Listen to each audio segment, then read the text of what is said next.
بسم اللہ الرحمن الرحیم۔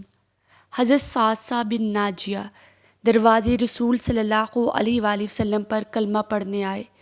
مسلمان ہونے کے بعد نبی کریم صلی اللہ علیہ وآلہ وسلم کی بارگاہ میں عرض کرنے لگے، یا رسول اللہ صلی اللہ علیہ وآلہ وسلم، ایک بات پوچھنی ہے۔ حضور نبی کریم صلی اللہ علیہ وآلہ وسلم نے فرمایا، پوچھو۔ کہنے لگے، یا رسول اللہ صلی اللہ علیہ وآلہ وسلم، دور جہلیت میں ہم نے جو نیکیاں کی ہیں ان کا بھی اللہ ہمیں اجر عطا کرے گا؟ کیا اس کا بھی اجر ملے گا؟ تو نبی کریم صلی اللہ علیہ وآلہ وسلم نے فرمایا، تو بتا، تو نے کیا نیکی کی؟ تو کہنے لگے، یا رسول اللہ صلی اللہ علیہ وآلہ وسلم، میرے 2 اونٹ گم ہو گئے۔ میں اپنے تیسرے اونٹ پر بیٹھ کر اپنے دونوں اونٹوں کو ڈھونڈنے نکلا۔ میں اپنے اونٹوں کو ڈھونڈتے ڈھونڈتے جنگل کے اس پار نکل گیا جہاں پرانی آبادی تھی۔ وہاں میں نے اپنے دونوں اونٹوں کو پا لیا۔ ایک بوڑھا آدمی جانوروں کی نگرانی پر بیٹھا تھا۔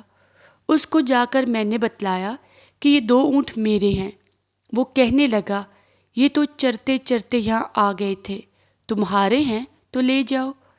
انہی باتوں میں اس نے پانی بھی منگوا لیا، چند کھجوریں بھی آ گئی۔ میں پانی پی رہا تھا، کھجوریں بھی کھا رہا تھا کہ ایک بچے کے رونے کی آواز آئی۔ تو بوڑھا پوچھنے لگا، بتاؤ، بیٹی آئی کہ بیٹا؟ میں نے پوچھا، بیٹی ہوئی تو کیا کرو گے؟ کہنے لگا، اگر بیٹا ہوا تو قبیلے کی شان بڑھائے گا، اگر بیٹی ہوئی تو میں ابھی یہاں اسے زندہ دفن کرا دوں گا۔ اسے لینے کے میں اپنی گردن اپنے داماد کے سامنے جھکا نہیں سکتا۔ میں بیٹی کی پیدائش پر آنے والی مصیبت برداشت نہیں کر سکتا۔ میں ابھی دفن کرا دوں گا۔ حضرت سعد بن ناجیہ فرمانے لگے، یا رسول اللہ صلی اللہ علیہ وآلہ وسلم، یہ بات سن کے میرا دل نرم ہو گیا۔ میں نے اسے کہا، پھر پتہ کرو بیٹی ہے کہ بیٹا ہے۔ اس نے معلوم کیا تو پتہ چلا کہ بیٹی آئی ہے۔ میں نے کہا، کیا واقعی تو دفن کرے گا؟ کہنے لگا، ہاں۔ میں نے کہا، دفن نہ کر مجھے دے دے، میں لے جاتا ہوں۔ یا رسول اللہ صلی اللہ علیہ وآلہ وسلم، وہ مجھے کہنے لگا، اگر میں بچی تم کو دے دوں تو تم کیا دو گے؟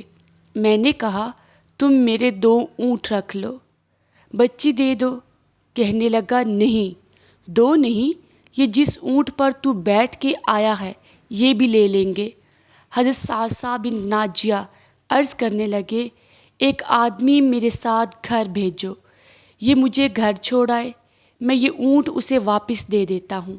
یا رسول اللہ صلی اللہ علیہ وآلہ وسلم، میں اونٹ دے کر ایک بچی لے لی۔ اس بچی کو لا کے میں نے اپنی کنیز کو دیا، نوکرانی اسے دودھ پلاتی۔ یا رسول اللہ صلی اللہ علیہ وآلہ وسلم، وہ بچی میری داڑھی کے بالوں سے کھیلتی، وہ میرے سینے سے لگتی۔ حضور نبی کریم صلی اللہ علیہ وآلہ وسلم، پھر مجھے نیکی کا چسکا لگ گیا۔ میں ڈھونڈنے لگا کہ کون کون سا قبیلہ ہے جہاں بچیاں دفن کرتا ہے۔ یا رسول اللہ صلی اللہ علیہ وآلہ وسلم، میں 3 اونٹ دے کر بچی لایا کرتا۔ یا رسول اللہ صلی اللہ علیہ وآلہ وسلم، میں نے 360 بچیوں کی جان بچائی ہے۔ میری حویلی میں 360 بچیاں پلتی ہیں۔ حضور نبی کریم صلی اللہ علیہ وآلہ وسلم، مجھے بتائیں، میرا مالک مجھے اس کا اجر دے گا؟ کہتے ہیں حضور نبی کریم صلی اللہ علیہ وآلہ وسلم کا رنگ بدل گیا، داڑھی مبارک پر آنسو گرنے لگے۔ مجھے سینے سے لگایا، میرا ماتھا چوم کے فرمانے لگے، یہ تو تجھے اجر ہی تو ملا ہے، رب نے تجھے دولت ایمان عطا کر دی۔ نبی کریم صلی اللہ علیہ وآلہ وسلم فرمانے لگے، یہ تیرا دنیا کا اجر ہے، اور تیرے رسول صلی اللہ علیہ وآلہ وسلم کا وعدہ ہے، قیامت کے دن رب کریم تمہیں خزانے کھول کے دے گا۔ امید کرتی ہوں آپ کو یہ سچا واقعہ ضرور پسند آئے گا۔ سبسکرائب کریں، زندگی بدلیں۔ جزاک اللہ خیرہ۔